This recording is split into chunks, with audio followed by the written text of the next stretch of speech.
Você falou que um cara que hoje compra uma carteira de ações é um cara que quer se dedicar um pouco mais a isso nesse momento da vida dele.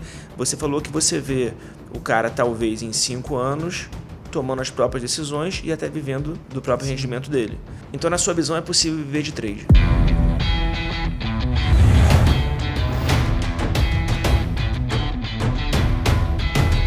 Hello, ladies and gentlemen! Damos início a mais um Coencast. Eu sou Rodrigo Cohen. Eu sou Renato Breia. Renatão, obrigado pela presença. Muito obrigado por ter vindo. Fico muito feliz com você estar aqui.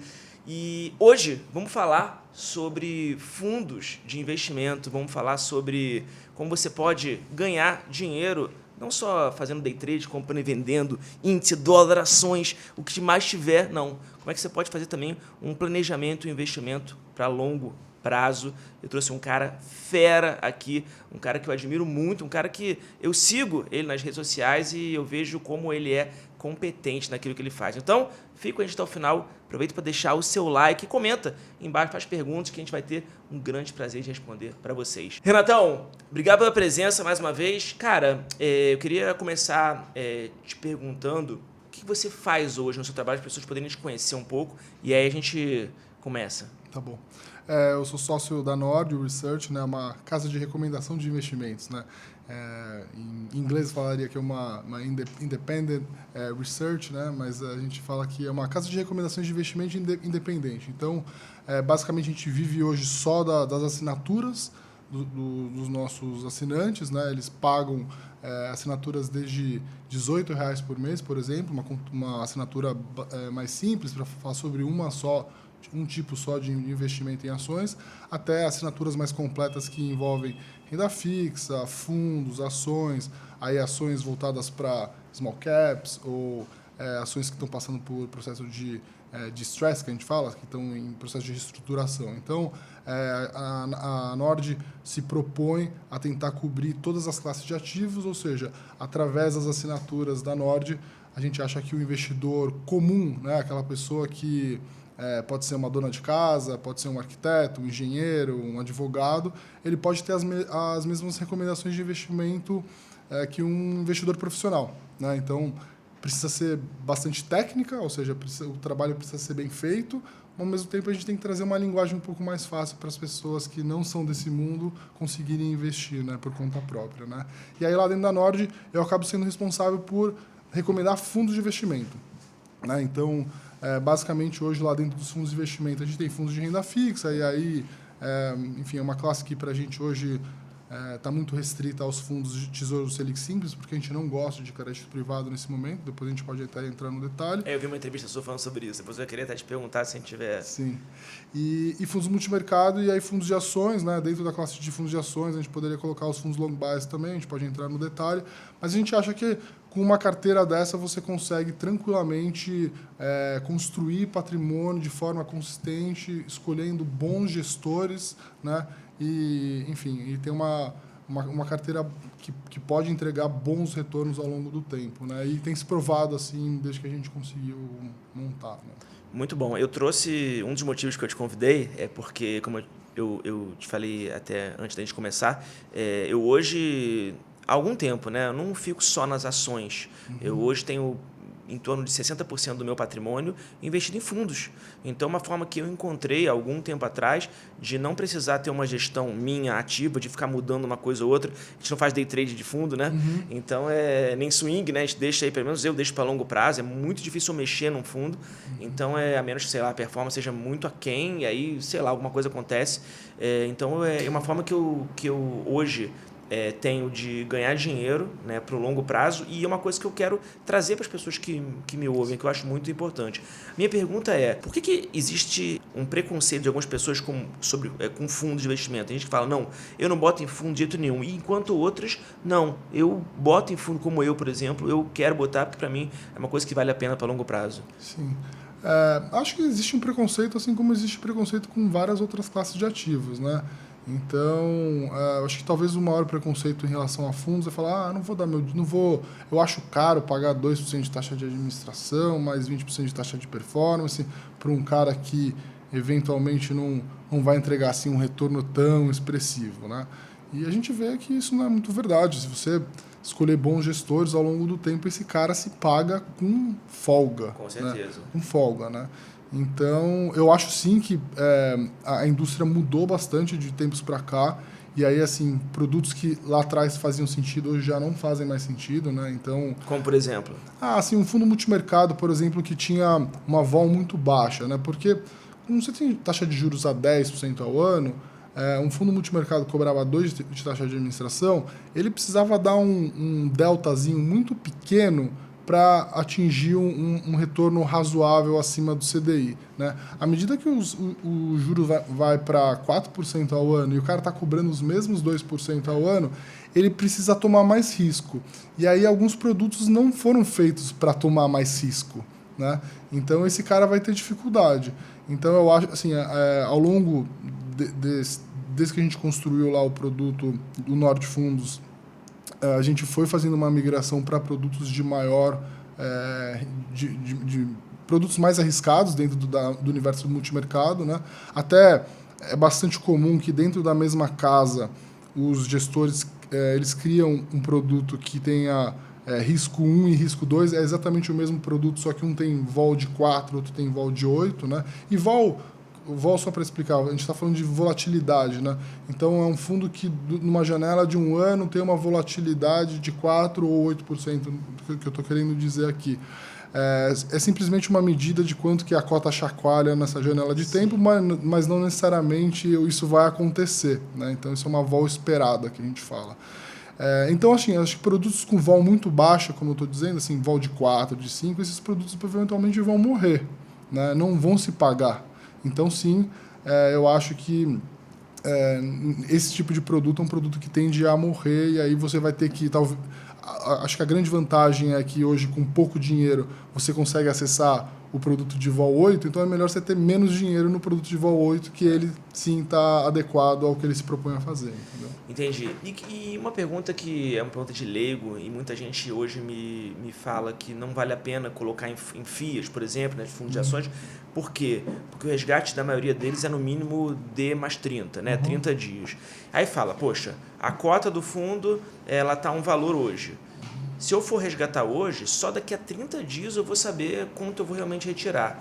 Então, qual é a resposta que eu posso dar para uma pessoa desse tipo? Sim. Aliás, assim, isso já foi um grande avanço, porque quando eu comecei a olhar fundos lá atrás, né, a maioria dos fundos era D3, né, D3 mais 1, né, 3 dias para cotizar, mais um dia para pagar. Aí depois a Bolsa até reduziu o prazo de liquidação, enfim. Essa maneira dos fundos terem 30 dias para pagar o resgate é justamente uma forma que eles encontraram para preservar o cotista que permanece. Né? Então, o que acontece? Coronavírus e tudo mais. Há um pânico no mercado, os cotistas saem resgatando as cotas, o gestor tem ali 30 dias para pagar essas cotas, então ele está tranquilo, ele não precisa sair desfazendo daquelas ações, né? E não prejudica o próprio fundo. Né? Lembrando que em momentos de estresse, eventualmente a liquidez diminui e tudo mais. Então, assim, o prazo de resgate de 30 dias é justamente uma forma que o gestor criou, né, para proteger os cotistas que ficam. Um investimento num fundo de ações é algo que você tem que pensar com um horizonte de 5 anos, no mínimo, né, 5, 7 anos. Eu acho que se você está fazendo esse investimento com essa cabeça, daqui 5 anos você vai resgatar esse fundo, acho que um mesinho não vai te matar. Né? Então, acho que é mais ou menos por aí. Né? Então... eu pelo menos penso assim, eu acho que é uma boa maneira de preservar o cotista que está sabendo o que está fazendo. Né? E como é que é o seu processo hoje eu sei que a sua visão obviamente é muito especializada, né? Mas para o público leigo que assiste a gente aqui, como é que é o seu processo hoje de seleção dos fundos? Bom, acho que assim, é meio parecido com selecionar ações também. Né? Basicamente, quem está por trás ali da gestão são pessoas, são instituições, né? Algumas casas estão fazendo isso há muito tempo, então a gente vai sim optar, em geral, por casas que estão há muito tempo nesse mercado, fazendo...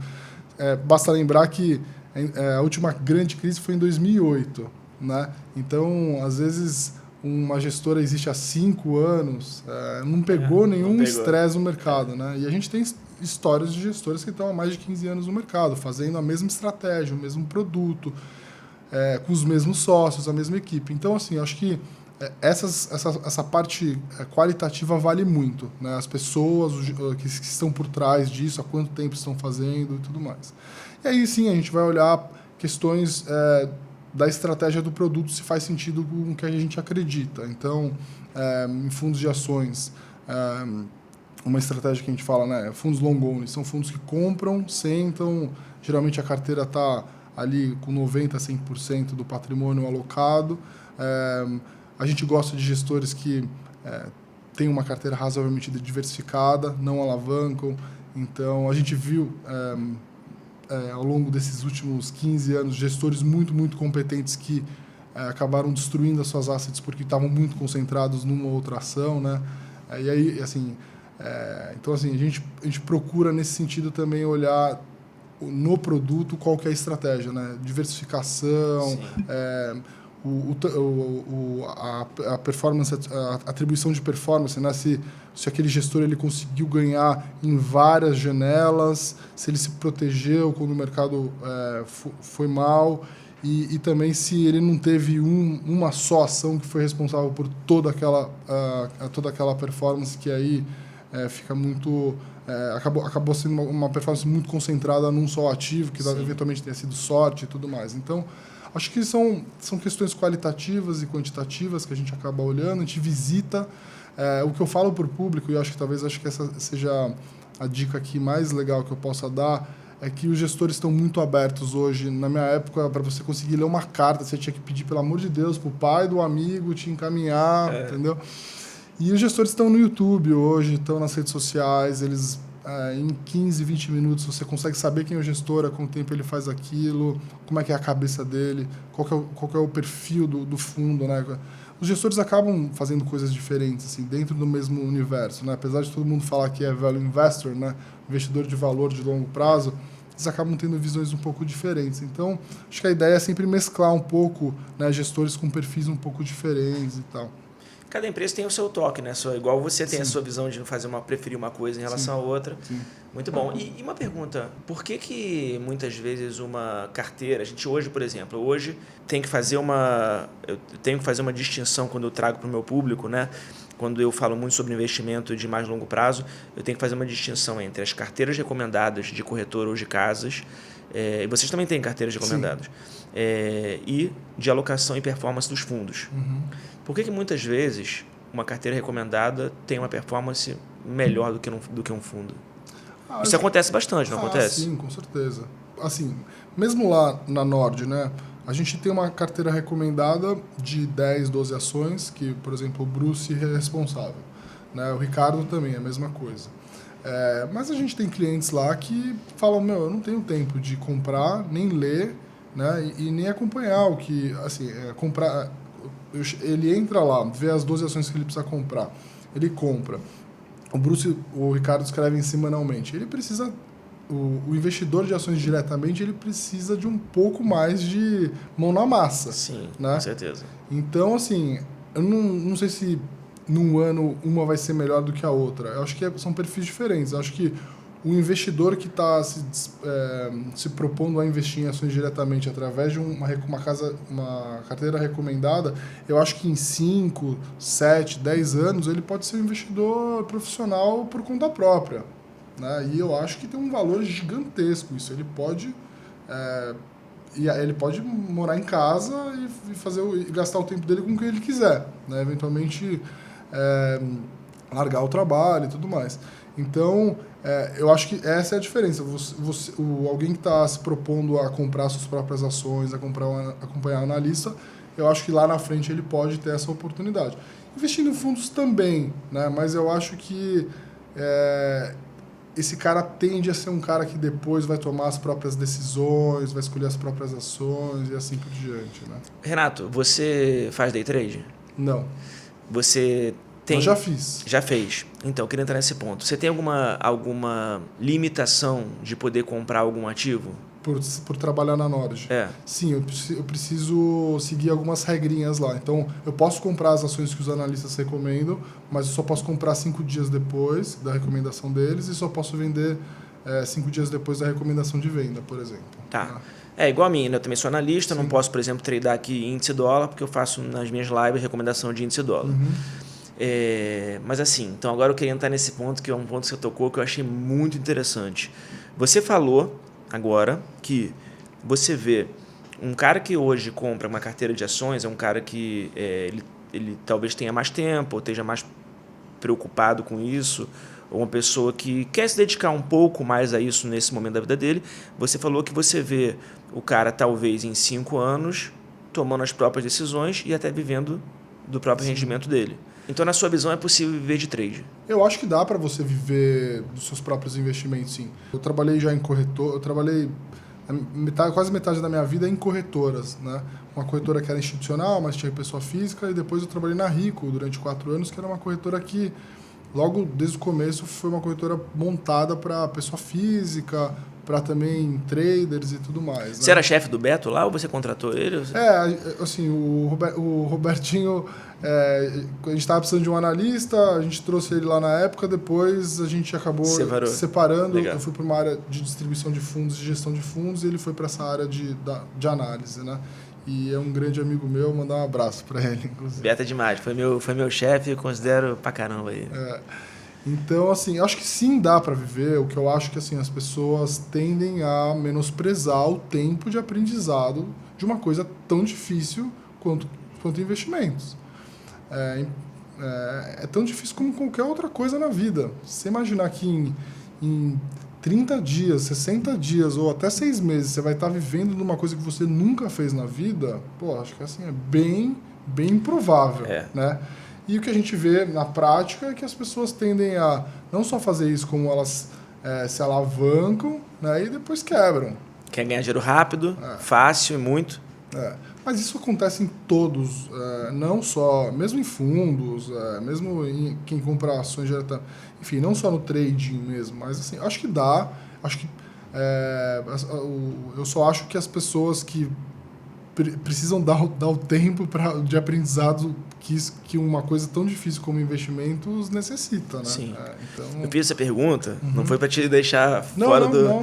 Não, porque assim, a gente fala, né, existe uma... Como você mesmo falou, muita gente acaba falando muito mal dessa questão de trade, porque né, acaba... Trade é uma coisa que não dá certo, ninguém consegue.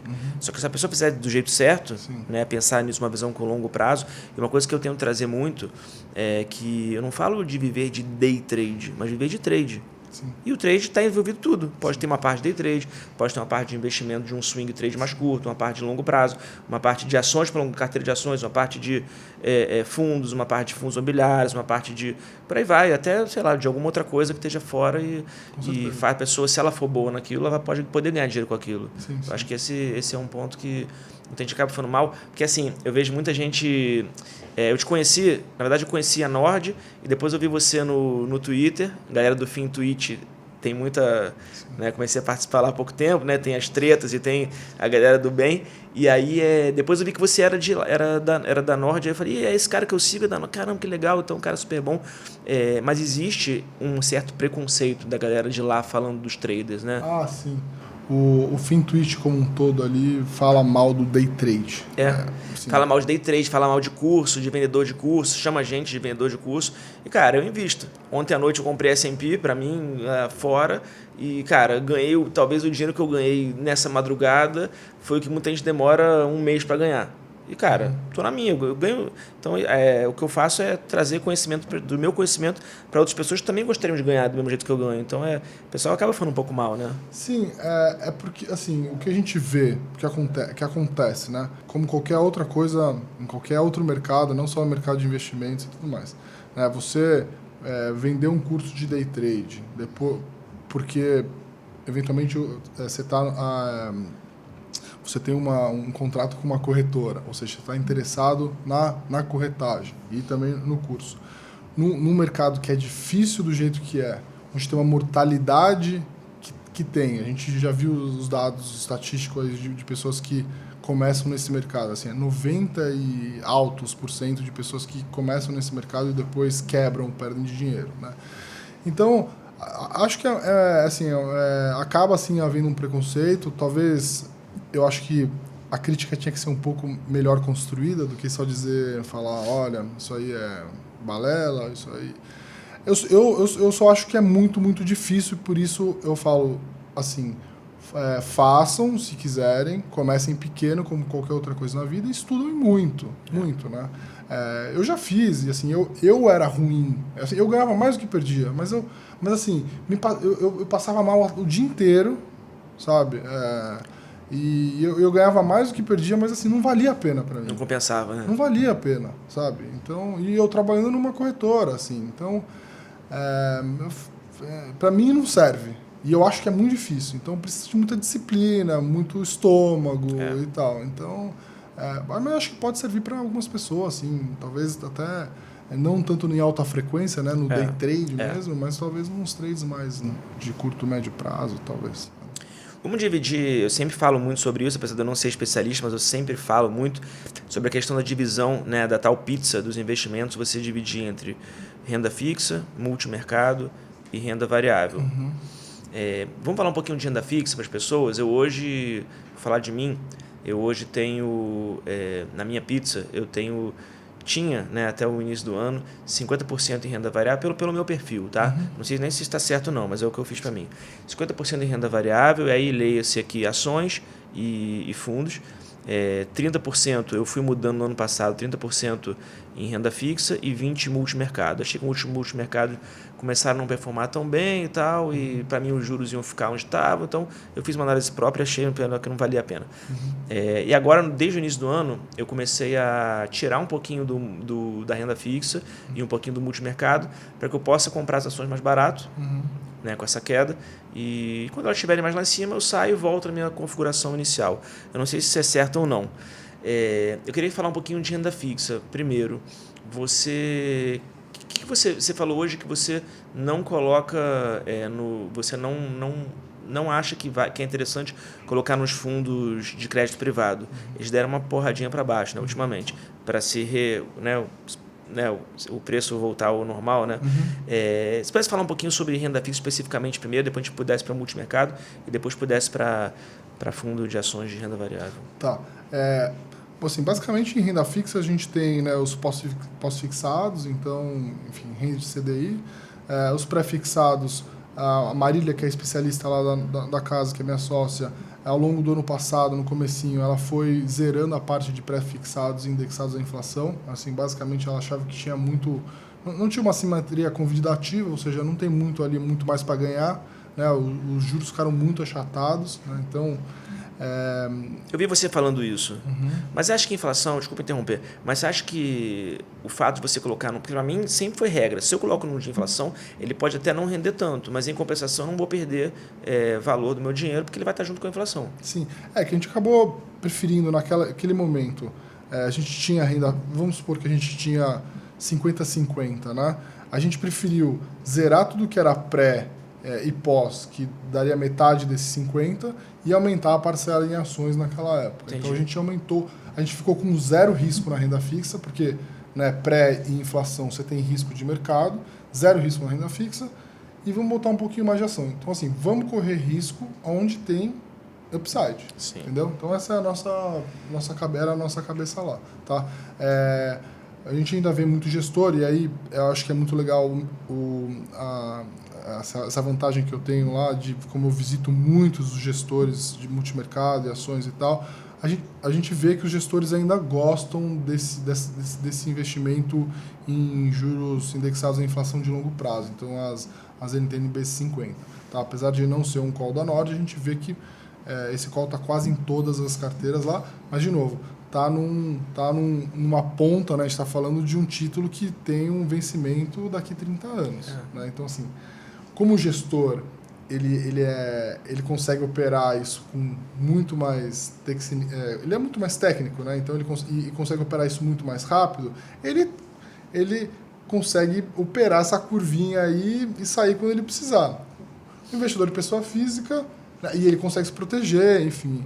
Então, como o tesouro ele tem poucas opções e basicamente o que você opera ali é fechamento de curva e só, né, se der algum problema e essa curva abrir, você vai perder dinheiro. Então essa é basicamente a nossa visão. Tá? Então pode ser que sim funcione, né?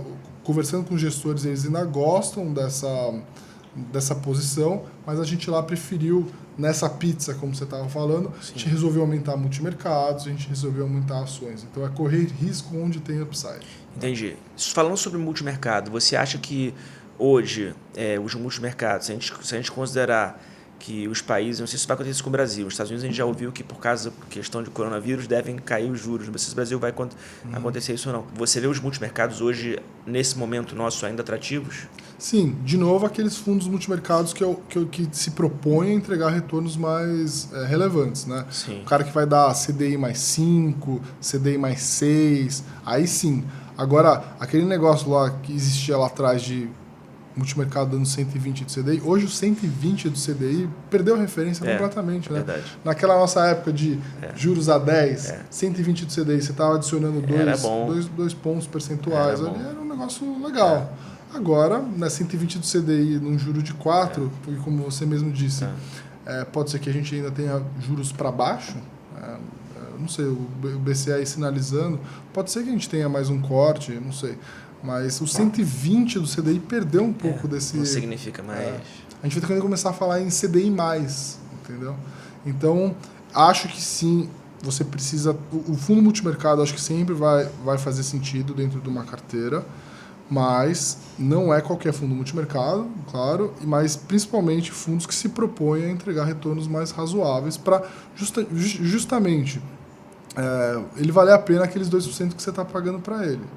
Em geral, os fundos multimercado tem, eu vejo para ações isso, faz mais sentido porque é ação, né? Mas fundo multimercado eu não sabia que a administração, nunca parei para ver que a administração é 2%. É 2%. A maioria é 2%. E aí, acho que vale a pena tocar nesse ponto, né? Os fundos de crédito privado, que eu disse que eu não gosto e que a gente nunca recomendou lá na Nord, por vários motivos, se você quiser depois a gente entra nos detalhes, mas esses fundos que se propõem a dar 105, 110, e aí não tem mesmo possibilidade de dar um 130, é mesmo 100 e algum pouquinho, esses fundos já tiveram que fazer mudanças na taxa de administração. Então, você tinha fundos de crédito privado que cobravam entre 0,6, 0,8, né? 0,9 talvez. Esses fundos todos já tiveram que reduzir suas taxas de administração porque não tem como não tem margem, né, em crédito privado para você conseguir continuar dando os mesmos retornos que davam no passado com uma taxa de administração que come praticamente aí 10% do teu ano inteiro, né? Isso não faz sentido. Legal. E agora vamos falar sobre as ações. Tá. O que você... Eu sei que é muito difícil, mas qual é a sua opinião sobre a questão do corona agora? Você vê algum ponto específico? Você vê ele durando até quando? Algum ponto específico, estou falando do Ibovespa. Ou ele durando até quando? Ou que tipo de fundo nesse momento vale? Qual é o comportamento que quem está ouvindo a gente agora pode ter de acordo com você, de acordo com a Nord? Eu não sou especialista em coronavírus, eu também não era especialista não sou especialista em política, então toda vez que sai uma notícia política eu tento entender o que está acontecendo, mas não tento tomar decisões a partir disso, tá?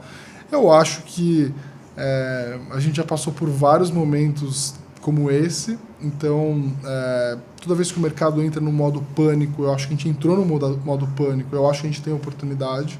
Historicamente, a gente vê que esses drawdowns, né, essas quedas do topo pro fundo, dão oportunidades de você investir. Então, acho que sim, pode ser um bom momento. Agora, se me perguntarem, você acha que a bolsa cai mais? Pode ser. Né? E é legal isso, porque eu já dei algumas entrevistas, a gente já gravou alguns vídeos, né, de momentos como esse. E eu vou lá e vejo o que eu falei nesses momentos, porque...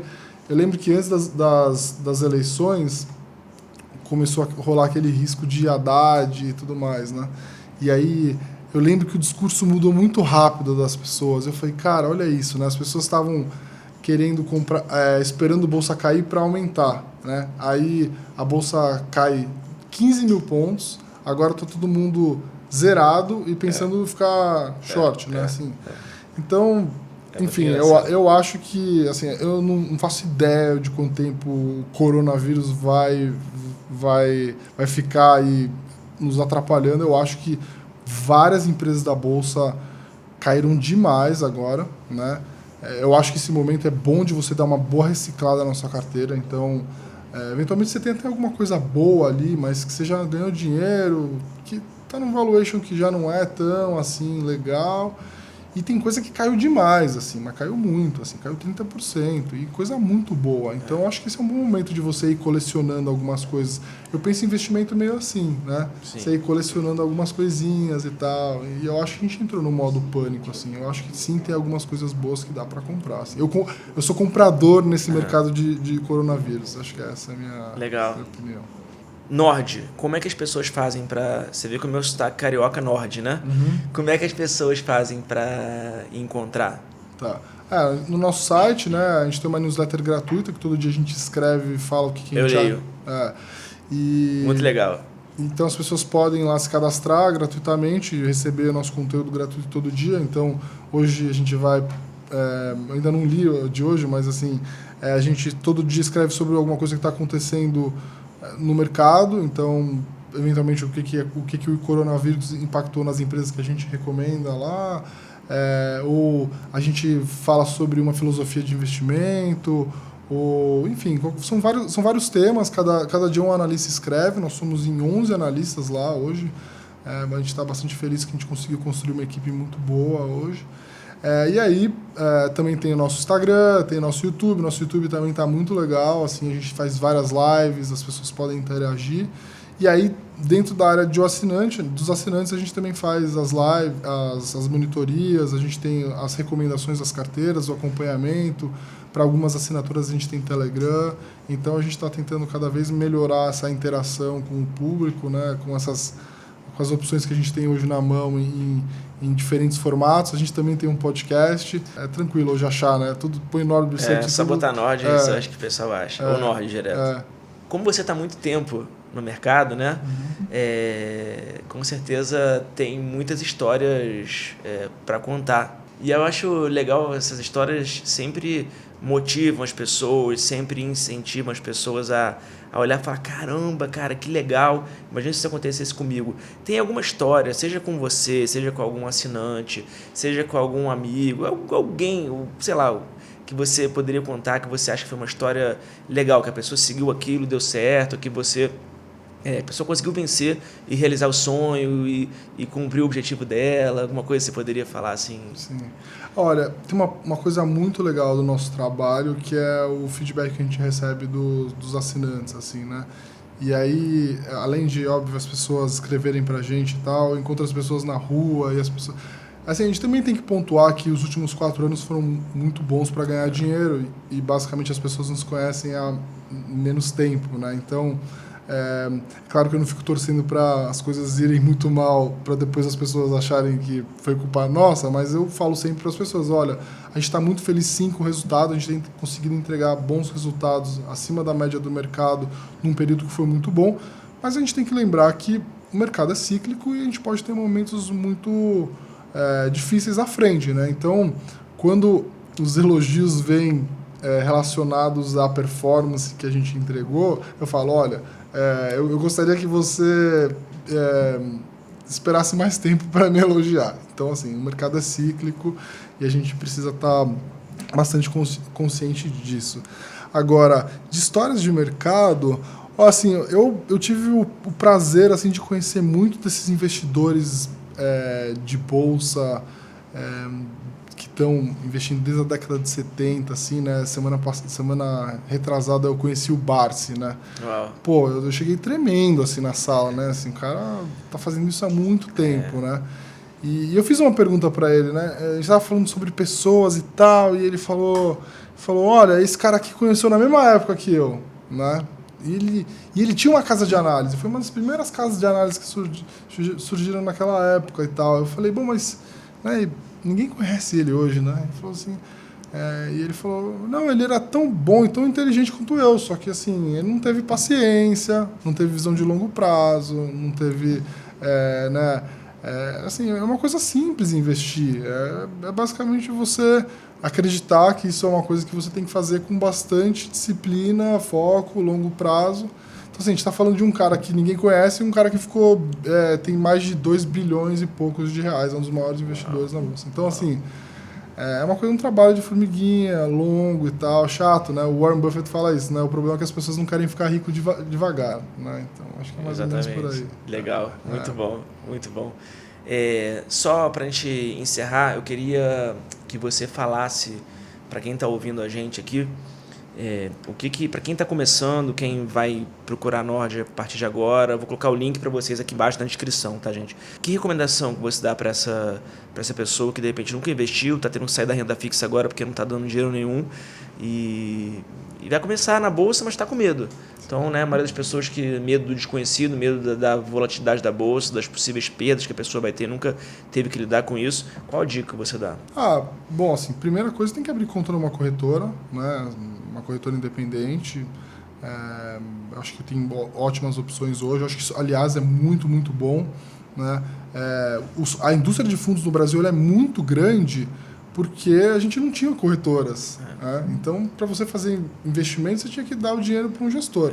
Então, hoje você pode fazer por conta própria muita coisa. Né? Então, primeira coisa é abrir conta numa corretora. Segundo, seguir uma casa de análise, os influenciadores como você, que têm visões diferentes e tal, conseguem expor todos esses tipos de investimento que podem servir para pessoas diferentes, né? E botar um pouco do pezinho na água, sabe? Então, quem está começando agora sabe que a carteira tem que ter fundo de renda fixa, Tesouro Selic simples, tem que ter multimercado, tem que ter um fundo de ações. Compra um pouquinho de cada um, sente como é que isso, né, como isso mexe no teu estômago. Né? Se você botou 10 mil reais no fundo de ações e numa semana caiu 10%, você perdeu R$1.000, como que isso mexeu em você? Né? Como é que mexeria se você tivesse botado 100 mil? Né? Você aguentaria ver cair 10 mil? Então acho que é um pouco por aí, né? Imagina, o Barsi deve ter perdido uns 400 milhões de reais essa semana. Você acha que ele está preocupado? Né? O cara tem 2 bilhões. Mas, entendeu? É esse tipo de friozinho na barriga que os investidores vão tendo ao longo do tempo, né? Com 1.000, com 10 mil, com 100 mil. Pô, eu queria estar com esse problema, né? De perder muitos bilhões de reais, né? Verdade. Então, acho que é mais ou menos por aí. Acho que é abrir conta numa corretora, seguir casas de análise, influenciadores e ir testando aos poucos, né? Sentir e tal. Isso dá bastante, pô. Tem muita coisa legal no YouTube, assim, né? E assim, acho que também tem que tomar cuidado aí, porque acho que também tem muita coisa perigosa. Certeza. Então, também tem que fazer uma curadoria aí, né? De quem você vai seguir efetivamente, né? Reputação, enfim, aliás, isso daí é importante. Legal, muito bom. Conversei com Renato Breia, sócio fundador da Nord Research. Renato, valeu, cara. Obrigado pela presença, cara. Adorei. Valeu. E se você gostou, deixa seu like aqui e comenta pra gente.